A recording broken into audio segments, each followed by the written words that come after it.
Oh man, I did during the lockdown. I did a gig in a rehab centre. Oh yeah. And they were in there for like 3 months so far. And it was during the pandemic, but they hadn't been mingling with anyone else since. Yeah. So there's no masks or anything in there because they're all family and blah blah blah. It was brilliant. Yeah. And then we went in with masks, and they're like, "Yeah, don't worry about her." And they were like, "Cool." And there was a quadrangle in the middle, or whatever. And you're like, call it. I have COVID. Yeah, they're like, don't You're worry like, about no, it. no, Hey, grand. And there was, and it was the women's one. There was a men's one and the women's one, right? And we did the men's one, Craic, and the women's one, Craic, and there was babies and everything in there. Like they're raising the babies together and stuff like that. Oh, I thought you meant we just had some Like alcoholic rehab. babies. Yeah, that was one of the first jokes. It was like, man, those babies are hardcore if they're on rehab already. It's 4 months old. Like, what were they doing? So Cry both porn. parents are in rehab, or No, what? just like the mum and the baby. Oh, sorry. Yeah, yeah. So if the mum was going through rehab, they're like, yeah, man, bring your baby, bring your kid.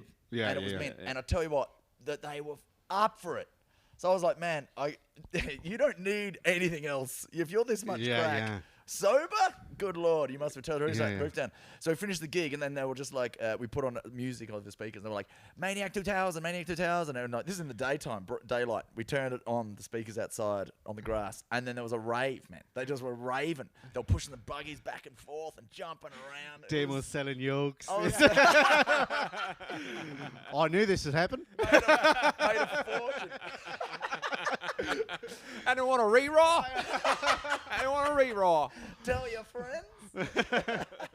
You're not in for yokes, though, are you? You're not in for yokes. It's just going to make you drink water. It's fine. Of course, she's got bottles of water to sell after as well.